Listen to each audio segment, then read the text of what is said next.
Hello, everybody. Welcome to Late Night Football. Welcome to our match reaction show. Preseason has begun. We are now officially on the way to a new football season. It's so good to have games back. It is so good. I took a couple of days off because I was just so depressed with all the transfer news and stuff. I like this is not for me. I like the gossip. I just don't like all the endless speculation things like that. It's good to watch games. It's good to watch games. I love watching games, and we've got the United's first preseason game underway and done. It's finished Manchester United 2, Leeds United 0. It was a game of two halves, really, because it was two different teams that played each half, which is what we expect at this stage of preseason, first game preseason. Lots of things to talk about. I mean, ultimately, it's preseason, so you can't read much into the result. You can't read much into even the performances to a certain extent. You can't really read much into it. It's really about getting the fitness levels right. It's about getting the team structure shape things right. This is more about that and getting the fitness right rather than it is about the performances or the results.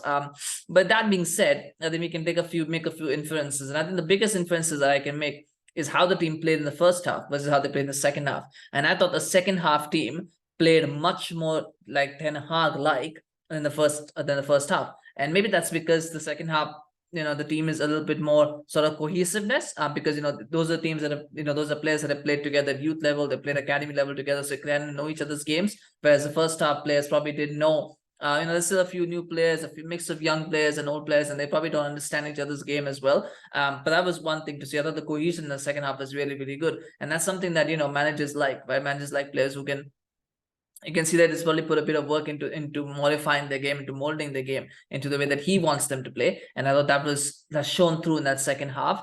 What I would say also is that there's going to be a tendency to get carried away, and we'll talk about that. But I like some of the performances better in the second half than I did in the first half. I think that was definitely there, and there are factors for that. I mean, Leeds probably got tired in that second half as well, as the game wore on. They didn't make a lot of changes. So obviously there's a lot of players who were probably lacking a bit of fitness and couldn't keep up, even though they had more experience. They probably didn't have the energy and the fitness levels that United had because they changed the team at halftime. So that's there. But ultimately the first half, I wasn't very impressed with Mason Mount. A lot of people said he had a good performance. I was okay. I think it was an okay 6.5 out of 10 kind of performance. It was okay. Again, it's preseason, it's his first game, so he's hopefully going to get better. But as far as first impressions go, I was okay. I was underwhelming a little bit. I expected a bit more from him. What was interesting to see is where he played. I think at times he played as number 10, and at times he played as a number 8 behind Hannibal. Hannibal and him, I think, were kind of switching over. And that was interesting to see, because I think what that means is Ten Hag is looking at him in both positions. He's seeing him as a number 8, but he's also seeing him as a number 10.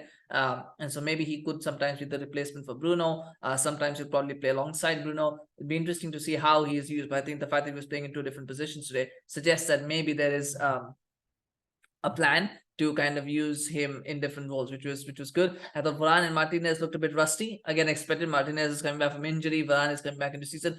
And like I said, performances, you can't read much into it, but I thought they looked a little bit rusty, so hopefully they'll get back up to speed. I was very impressed with Mainoo, though, in the first half. And some people said Ahmad was the man of the match. I thought it, or the player of the match in the first half, but I thought it was actually Mainoo just looked good. Ahmad, I thought at times was a bit wasteful, which is to be expected because he's young. But I thought Kobe just looked good in everything that he did. He just looked like he understood where how he had to play the game. There were times when he was a bit Pogba-esque, but I think it was a bit better than what, he was less showboaty than what Pogba usually was. Like, everything was smooth, right? With Pogba, oftentimes it wasn't very smooth, the things that he used to do, but Kobe was very smooth in the things that he would do, the drag backs, the passes, the winning the ball back. He was very, very smooth in everything that he did. So I like that. Again, it's preseason. What I would say for Mainoo, if the plan is to have him as a Casemiro backup, I don't think that's a good idea. I think he should go out on loan this season. I think he's got to go to a championship club, perhaps play there for a year, just play 46 games, 45 games in a year, whatever he's got to play that, and to see how he can cope with playing that many games. Like, that's the idea, the relentlessness.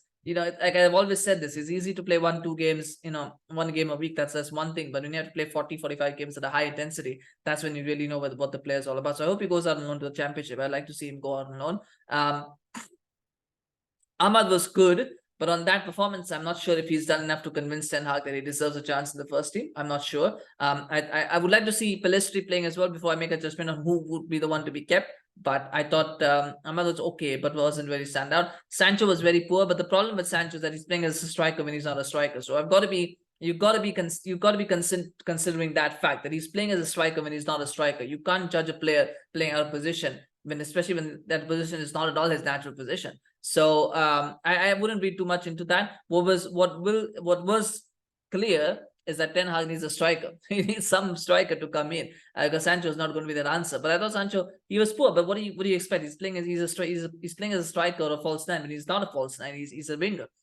Or maybe a number 10 at a pinch, but even he can't play a number 10. But he's got to play as a winger to judge him as a winger. Not to say that he would have been better as a winger, but you can't judge a player when he's playing as a striker when he's not a striker. So that was what I felt. But the second half was much better, as I said, and that goal that came was brilliantly worked. I mean, it came actually from a giveaway. It was United get the ball away, and then I think Isaac Hansen wins it back, and he plays a very quick pass to Noam Emeran, and Emeran scores it. It's a beautiful finish from Emeran, by the way. And I think that was the first time that Leeds were actually kind of cut open in a way that they were in the first half. There was a chance for Hannibal who probably should have scored, but aside from that, a lot of the other chances of speculative shots and things like that. But this one was a very good move because they won the ball high up the pitch. And then they could quickly transition. So I like that. And it was a good goal. It was a good moment for Emeran to score. I think Hugill was looking at that and going, maybe he could have squared it to me and I could have scored it, but I'm sure that was okay. He anyway had his moment. He went up and he scored the second goal, which is again a very good finish.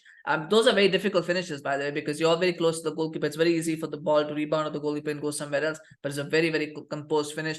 Thought he was offside for a second, but he actually wasn't. He was well onside. It was a good goal as well.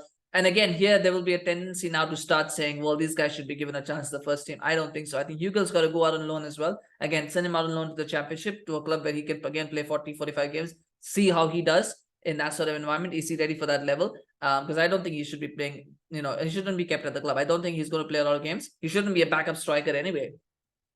At this stage, he's got to go out on loan to the championship and see how he does. And then maybe they can decide what they want to do next season. But he's got to go on loan. I think same thing for Hansen Evan. He's got to go out on loan as well. You look very good. Hansen Evan looked very good to me. And I know he's very highly rated, but he looked really good.